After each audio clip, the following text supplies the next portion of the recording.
Amis auditeurs de Radio Canal K et Ben Radio FM Liberté, les Togolais, notamment ceux de la diaspora, ont été informés il y a quelques mois d'une initiative sous la houlette du ministère des Affaires étrangères et de la coopération. Réussite diaspora, puisque c'est de cette initiative qu'il s'agit, ne semble pas avoir acquis la confiance ni inspiré plusieurs milliers de Togolais de la diaspora. Pour bon nombre d'observateurs togolais, Réussite diaspora est une anarque politique et intellectuelle, un fonds de commerce qui ne repose sur aucune base sérieuse. Et pourtant, Robert Doucet est allé loin dans sa logique en sélectionnant le 15 janvier 2016 7 lauréats en reconnaissance de leur talent. Mais quels sont les critères élaborés pour déterminer les choix? Quel budget a été mis à contribution? Quelles retombées pour les 10 lauréats? Difficile de savoir la vérité autour de ce mystère qu'est Réussite diaspora. Seulement, amis auditeurs de Canal K, face à un dossier aussi complexe que celui-ci, on se demande si le ministre a fait des bonnes démarches. Robert Doucet emprunte-t-il la voie appropriée susceptible de déboucher sur un taux convenable de succès qui avantagerait les deux parties, à savoir le gouvernement et surtout la diaspora? C'est l'une des préoccupations exprimées par Kodjo Epou, une influente personnalité de la diaspora togolaise. Robert Doucet, très rusé, a cultivé discrétion et affirme ne pas faire de sa fonction une carrière politique. Pourtant, l'homme travaille dans l'ombre avec Faure Gnassingbé depuis des années, avant même d'accéder à la direction de la diplomatie togolaise. Point n'est plus besoin de rappeler qu'il dirige la diplomatie de Faure Gnassingbé qui régente le Togo sous une dictature implacable. Qui est réellement Robert Doucet? Quel est son poids politique dans les grandes décisions de Faure Gnassingbé? Quel rôle joue-t-il en tant que ministre des Affaires étrangères? Pour une tentative de réponse à cette question, Tchakala Alero, directeur du journal Le Courrier de la République, va aussi commenter et analyser l'actualité politique au Togo. Il est l'invité de votre émission panafricaine Fenêtre sur l'Afrique, en ligne en direct depuis Lomé.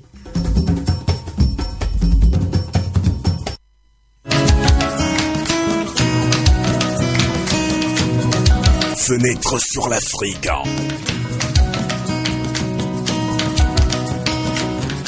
Interview, analyse, débat sur la situation politique et culturelle africaine sur Radio Canal K.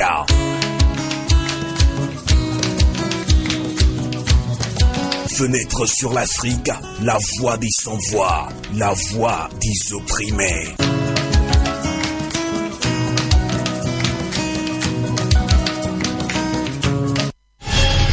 FM Liberté à Chicago, la radio de la diaspora africaine, partenaire de Fenêtre sur l'Afrique. Tchakala Alero, bonsoir. Oui, bonsoir Sylvain Amos.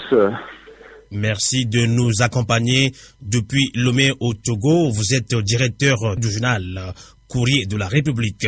Alors, il y a quelques mois, Robert Doucet, ministre des Affaires étrangères et de la coopération, avait initié Réussite diaspora, ayant pour objectif de reconnaître les talents de la diaspora, mais seulement face à un dossier aussi complexe que celui-là, on se demande si le ministre a fait les bonnes démarches.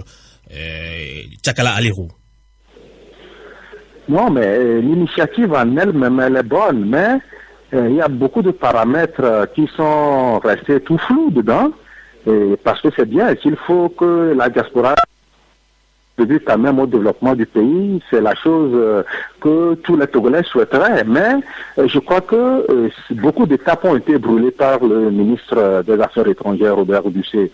Donc c'est une initiative, même si elle a eu le quitus ou bien l'assentiment du président de la République togolaise, mais je me dis que c'est un dossier qu'il a géré comme si c'était sa propre épicerie. Beaucoup de contours nous laissent croire que c'est son propre business, parce que quand on parle de la diaspora, elle est quand même sur tous les continents.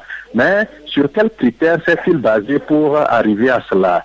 Donc, au Togo, bien que l'initiative soit bonne, mais ça a laissé beaucoup de Togolais sur leur soif, ça a laissé beaucoup de Togolais, c'est un goût d'inachevé pour les Togolais. Ceux-là qui sont venus au Togo, ils ont été primés, et sur quels critères, sur quelle base les a-t-on choisis, et puis, quelle est la bénéficier. Quand on prend une telle initiative, cela suppose quand même qu'il faut beaucoup d'argent pour arriver à bout de la chose. Mais on a mis quels fonds à sa disposition? Comment les a-t-on gérés? Donc vous voyez que beaucoup de Togolais restent sceptiques sur cette initiative. Justement, Tchakala Alérou, alors on se pose la question de savoir si Robert Doucet emprunte-t-il la voie appropriée susceptible de déboucher sur un taux convenable de succès qui avantagerait les deux parties, le gouvernement et surtout la diaspora. C'était également l'une des préoccupations d'une influente personnalité de la diaspora, notamment Kodio Epou. Mais au niveau du gouvernement, on se frotte les mains parce que c'est une première. Mais au niveau de la masse et même de la diaspora dont vous faites partie, et beaucoup se disent que non, Robert Doucet a raté le coche. Parce que on peut pas aller coopter des gens suivant certains critères qu'on ne maîtriserait pas nous et venir créer un événement, dire que non, c'est une réussite. Non. Et la réussite aurait été au rendez-vous si Monsieur Robert Doucet avait fait un travail de fourmi, s'il avait élargi la base de la diaspora à d'autres quand même qui ne sont pas du tout des miens au niveau de cette diaspora. Mais vous savez, le ministre des Affaires étrangères, depuis quelque temps, a pensé que, bon, quand il a hérité de ce portefeuille quand même de taille, de ce portefeuille de responsabilité, de souveraineté, il avait le cutis de faire les choses comme bon lui semble. Donc, ça grince les dents un peu partout au niveau de son cabinet ministériel, au niveau de ses compatriotes vivant au Togo et même au sein de la diaspora. Donc, je me dis que si ça doit continuer dans ce sens avec ces approximations, je crois qu'il faut arrêter cela avant que les grands dégâts ne se fassent jour. Donc, il y a mieux à faire que ce qu'on nous a présenté. La copie, elle mérite d'être recorrigée, d'être refaite à fond. Justement, c'est clair, et ça c'est une très bonne analyse quand même. Tchakala Alérou, je le disais, vous êtes directeur du journal Courrier de la République. Beaucoup de questions se posent, surtout autour de cette initiative réussite diaspora initiée par le ministre des Affaires étrangères et de la coopération, Robert Doucet. Alors, l'homme a cultivé la discrétion. Alors, beaucoup de questions se posent également. Alors, quel est réellement son poids politique dans les grandes décisions de Faure Gnassingbé selon vous? Non, ce monsieur, il a été connu du grand public togolais après son engagement aux côtés du président de la République pour faire aboutir l'accord politique URC-RPT alors. Donc, à part son ancrage au sein de la communauté de santé Gidio, c'était l'illustre inconnu au niveau de notre pays. C'est un monsieur qu'on a coopté comme ça sur certains critères pour animer la diplomatie togolaise. Aujourd'hui, quel est son poids? Son poids, je ne saurais vous situer, mais je me dis qu'il ne fait pas partie de ces gens-là. Dans cette côte-là auprès du président de la République, vous voyez un peu le cafouillage qui entoure l'organisation du sommet sur la sécurité maritime, les reports sur reports, mais si le ministre des Affaires étrangères était un peu sérieux et plus conséquent avec lui, on n'aurait pas assisté à ces reports-là qui desservent un peu le pays. Ça dessert un peu, ça écorne un peu l'image de notre pays. Et là, il mérite quand même meilleur sort que ce qu'on est en train de lui réserver aujourd'hui. Il ne suffit pas de se lever, aller ouvrir des chancelleries en Azerbaïdjan, en Lettonie pour dire que non, on assume. Non, il y a mieux à faire sur le plan africain. Le Togo, c'est pas encore ça. Dans la sous-région, c'est pas encore ça. La dernière fois, à un sommet de la même envergure au niveau, sur la sécurité maritime au niveau de Yaoundé, au Cameroun, mais le Togo n'est même pas invité à prendre part, ne serait-ce qu'à titre d'observateur. Donc, je me dis que c'est pas encore ça, Robert Doucet, il se mélange dangereusement les pinceaux. Donc, Tchakala Alérou, vous remettez en cause le rôle que joue le ministre Robert Doucet en tant que ministre des Affaires étrangères. Non, le président de la République, Faure Gnassingbé, lui a donné carte blanche. Il lui a donné entièrement confiance pour qu'il joue sa partition, mais apparemment, ce n'est pas encore ça. Hein, ce n'est pas le profil qu'on attendait. C'est vrai, une chose est d'être bien avec la communauté de Saint-Igidio, une autre aussi est de percer comme il se doit au niveau de la diplomatie. Donc, Robert Dussé, à sa présence au niveau des affaires étrangères et de la coopération, ça sonne comme un goût d'inachevé. Non, on peut trouver mieux que lui. En tout cas, pour quand même continuer ou commenter, analyser la situation politique de cette semaine au Togo, avant d'aborder encore d'autres sujets, revenons encore sur cette initiative Diaspora.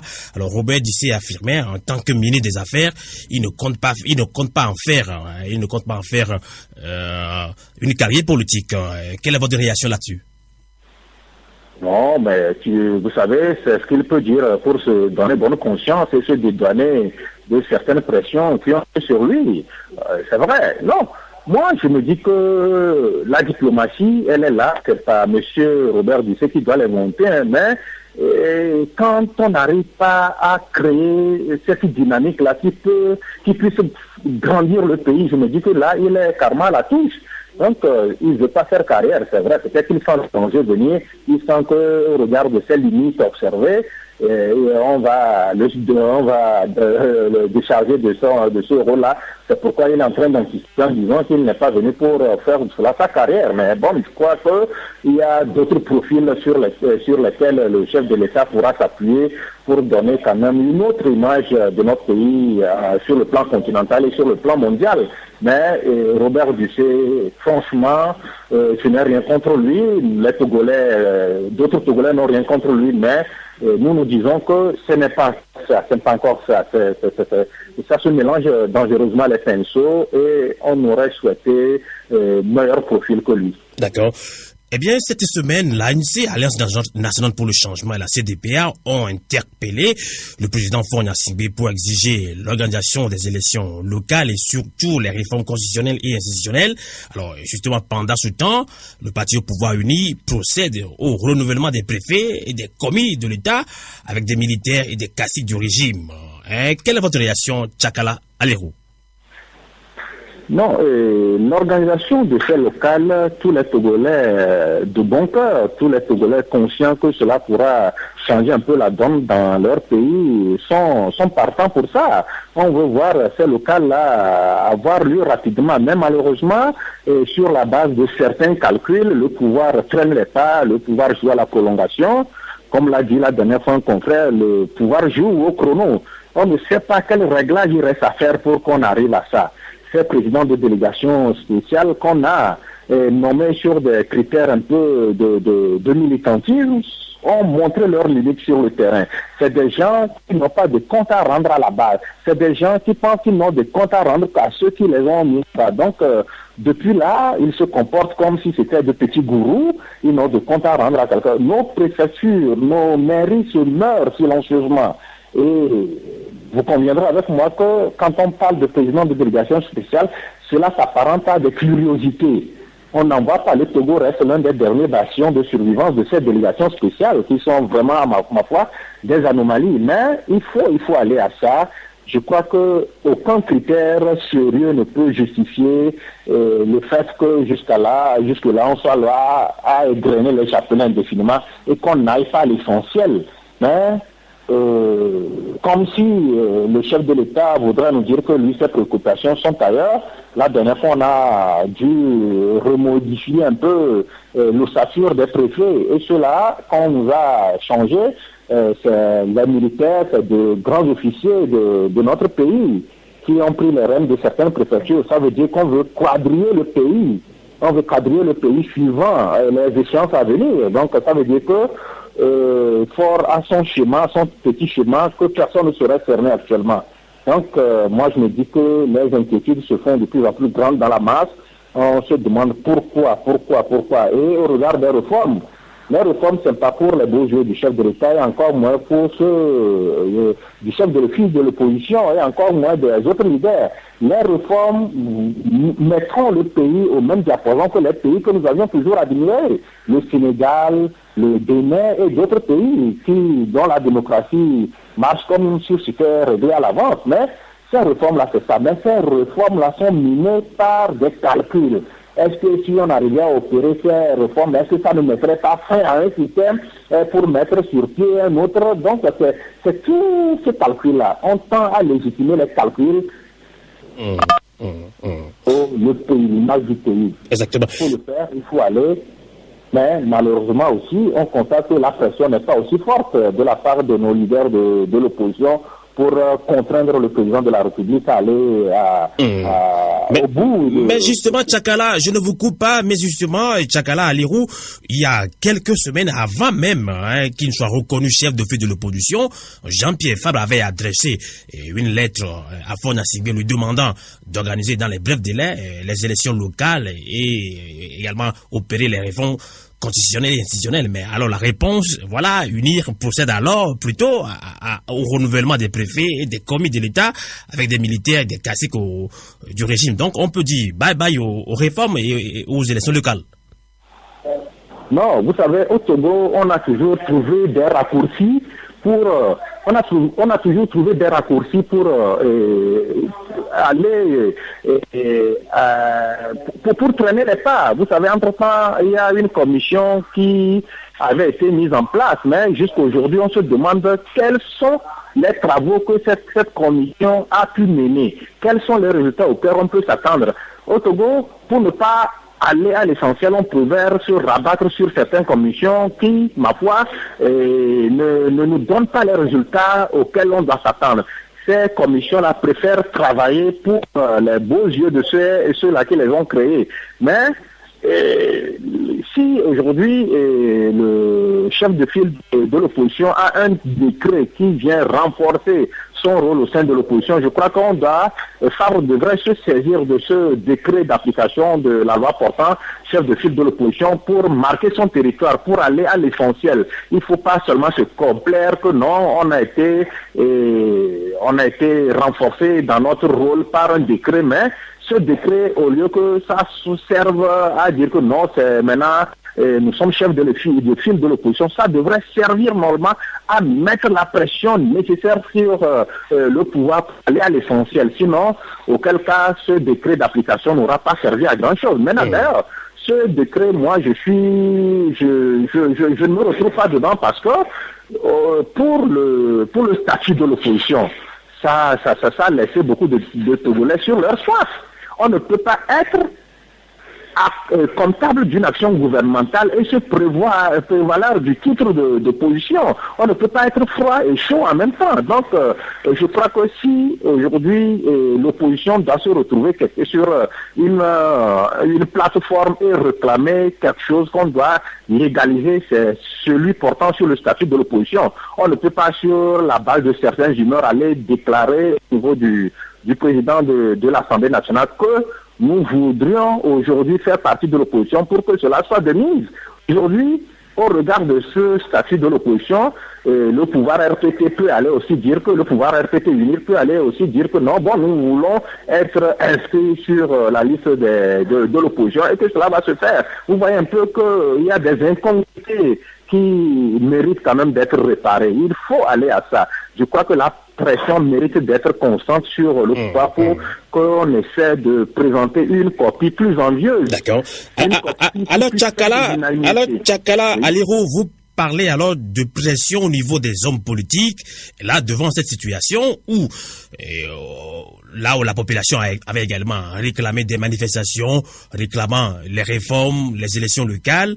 Alors, une réponse, voilà, UNIR procède plutôt au renouvellement des préfets et des commis dans plusieurs préfectures. Alors, là, on sent tout de suite que le pouvoir de Faure Gnassingbé n'a pas une volonté d'organiser les élections locales et également opérer les réformes constitutionnelles. Alors, quel serait donc le rôle que peut jouer un Togolais lambda au Togo?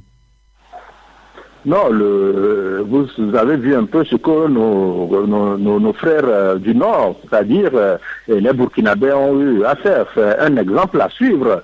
Et quand les leaders politiques, surtout ceux de l'opposition, viennent à marquer des signes d'essoufflement, il appartient quand même à la population de prendre les du combat.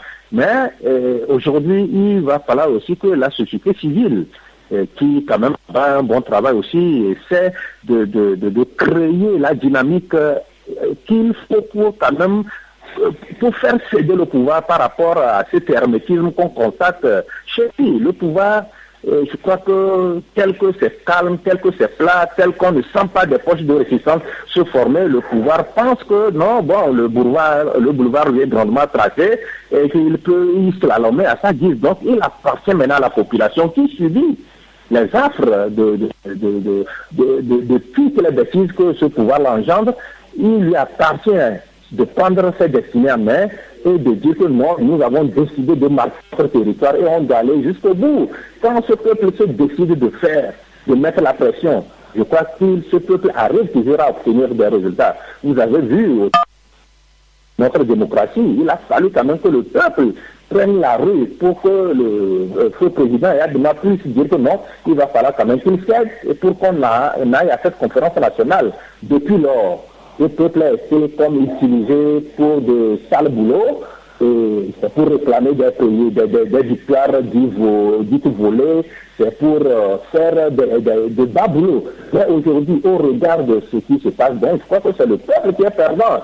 Il va falloir que ce peuple-là, faut que ce peuple prenne son destinée en main. Il faudrait que ce peuple-là se dise que non, ça suffit comme ça et que nous voulons insuffler un nouveau souffle sur le pays. Et ce nouveau souffle-là, c'est de comprendre le pouvoir à aller à l'essentiel. C'est de comprendre le pouvoir, ne pas tourner les autres en bourrique, à faire changer. Quand ce pouvoir-là décide de faire quelque chose, qu'on ne se retrouve pas sur certaines choses pour retarder la donne. Donc je crois que c'est ce qui peut aujourd'hui mettre la pression suffisante sur le pouvoir pour que le pouvoir cède. Donc sinon, actuellement, il n'y a pas... le pouvoir pense que tout lui a acquis, le pouvoir pense que, donc devant, comme le disaient les Ivoiriens, c'est du maïs, il n'y a rien, donc ils peuvent avancer sans risque de trouver une résistance en face. Mais il faudrait que le peuple, qui est seul souverain, démystifie cette approche que le pouvoir a. Et comme le dirait l'autre, la lutte populaire est invincible. Alors le dernier mot revient alors à ce peuple souverain qui doit s'organiser, la société civile qui doit s'organiser, même au sein de la diaspora togolaise aussi doit aussi s'organiser. Alors, autre actualité qui a aussi marqué des Togolais il y a quelques jours, Pascal Bojona a été libéré le 6 février dernier, mais Maître Zeus Attache avons affirmé que jusqu'à la veille, rien ne présageait la libération de Bojona. Alors, Tchakala Alirou, sa libération serait-elle un consensus selon vous? Non, mais nous étions aussi surpris par ce qui a eu lieu, parce que le conseil du ministre Pascal Bojona avait introduit certains recours qui avaient été rejetés. Mais contre toute attente, nous étions là à regarder du côté d'Abuja où le Togo devrait encore être dans le box des accusés le 10 quand le samedi on a appris que le ministre l'ancien ministre de l'administration territoriale a recouvré la liberté qui devrait quitter Thiellier pour regagner le nez. Il y est, mais la justice est restée silencieuse.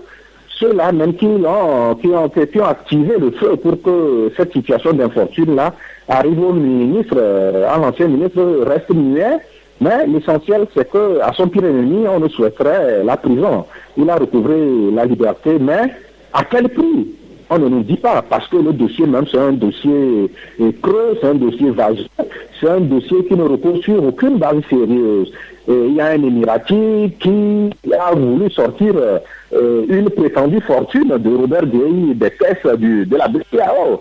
Et il devrait feinter les autorités en place pour sortir man. Mais voilà que ce Temirati qui vient dire qu'il a été arnaqué. Mais quel lien de parenté ce Temirati-là avec des pour vouloir sortir la fortune, la prétendue fortune de pays, même c'est un délinquant. Dans des pays normaux, ce monsieur, dès la descente de la passerelle d'avion, on le prendrait parce que c'est un monsieur dangereux.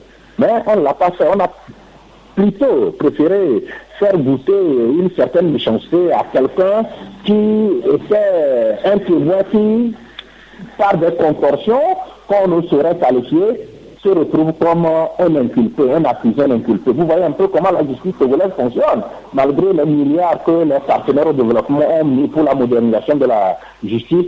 Je crois que nous ne sommes pas sortis de la case de départ, hein. On y est avec les 10 grandeurs nature de cette justice. Justement. Un magistrat togolais peut décider aujourd'hui de vous prendre, de vous jeter en prison, et quand la lucidité lui reviendra, il ira vous sortir de là où vous avez. Vous savez, là, ça devient dangereux, et que le péril est tout grand sur les justiciables que nous sommes. Eh bien, Pascal Bodiona, dès sa sortie de prison, affirmait qu'il a un avenir politique. Et d'autres Togolais pensent que Bodiona peut retourner à la maison, c'est-à-dire chez Faure Gnassingbé. Tchakala Alérou, je le disais, vous êtes directeur du journal Le Courrier de la République. Quelle est votre lecture de la situation? Non, aujourd'hui, je crois que ceux qui sont en train de voir la chose ainsi sont ceux-là qui ont peur de beaucoup de questions sur ce que le ministre Bodiona va faire à présent. Donc, ces gens-là ne sont pas cernés les vrais contours de la personne. Donc, moi, je pense que la peur a changé de camp et certains voudraient voir le ministre retourner à son ancienne case. Parce que ceux-là qui ont induit le président de la République en erreur, en s'en prenant à son ministre, celui-là qui avait tout fait pour lui, sont en train d'avoir peur et ils voudraient que le ministre retourne à sa case. Donc nous, on saurait indiquer la conduite à suivre au ministre. Le ministre, il est responsable, il a vu un peu ce que les gens de son rang lui ont créé comme ennui. S'il va retourner à sa case, à son ancienne case, libre à lui, mais s'il estime qu'il a un avenir serein, qu'il a tout pour réussir sa vie et qu'il pourra aussi se construire sa vie dans laquelle il ira s'abriter, il est aussi libre. Donc nous serons décidés à la place de l'ancien ministre. Donc, mais il faut aussi qu'il prenne cette hauteur et qu'il joue le rôle du peuple, qu'il soit au niveau du peuple. Je crois que ce pourra peut-être permettre au ministre, à l'ancien ministre de se retrouver, de marquer son territoire, d'être du côté du peuple. Je crois que c'est la seule alternative qui puisse lui permettre d'avoir un avenir politique serein. Exactement. Eh bien, pendant que Pascal Bodiona fut libéré le 6 février dernier, de véritables interrogations se posent également sur les autres détenus considérés comme des détenus arbitraires. Et justement, il y a quelques jours, il y a eu rebondissement de l'affaire des incendies des marchés de Lomé de Kara. Et certains inculpés ont été convoqués de nouveau devant le juge d'instruction et le procureur promet l'ouverture du procès à la fin de ce mois. Alors, quelle est votre lecture de la situation? Est-ce que vous pensez que le droit pourrait être dit dans ce procès des affaires des incendies des marchés? Mais le procureur, celui-là qui nous dit que on pourra assister à un procès d'ici la fin de ce mois, était le même procureur qui nous avait dit que le dossier était bouclé depuis des lustres et qu'on devrait aller à un procès pour que le peuple togolais sache qui a fait quoi dans cette histoire d'incendie. Et plus de 2 ans après, nous ne nous retrouvons pas, nous sommes à la case de départ. C'est comme ce dossier-là constitue une épine dans les chaussures de cette justice même. Aujourd'hui, les gens ont tout perdu. Les efforts de temps et tant d'années sont partis dans les flammes. Mais les Togolais attendent d'être rassurés que seul un procès équitable pourra permettre aux Togolais de savoir les mecs qui ont frappé. Mais à cette allure, on a pris des gens qu'on allait déposer à la prison, d'autres ont perdu même la vie. Mais d'autres, entre-temps, même au nom de certains accords, ont été libérés pour prendre part aux dernières législatives. Mais si tant est que c'est sérieux et que le dossier a été bouclé, comme on le dit, on aurait déjà pris part, on aurait déjà eu droit à un procès. Mais je crois que ça serait le procès du siècle au Togo parce que les gens ont aussi des preuves. Les gens ont des choses à dire au cours de ce procès. Si c'est vrai, ceux-là qu'on a embastillés sont effectivement les auteurs de ce crapuleux, crapuleux crime, parce que les incendies, jusqu'alors les gens continuent par en mourir, parce que ils ont tout perdu. Ils ont tout perdu, sans aucune assistance. Donc si ça peut nous permettre ce procès-là de déterminer les tenants et les aboutissants de ces deux incendies-là, les Togolais ne pourront que s'en réjouir. Mais j'ai peur qu'on ne lâche la proie pour l'ombre au cours de ce procès. Je crains que les Togolais n'assistent à quelque chose d'unique, quelque chose qui va peut-être consacrer l'impunité une fois encore dans ce pays. Donc, je suis de ceux-là à douter un peu de ce qu'on va nous réserver comme procès. Tchakala Alirou, au regard de vos observations sur la situation politique et sociale au Togo, ce pays va très très mal. Alors, nous sommes dans la diaspora.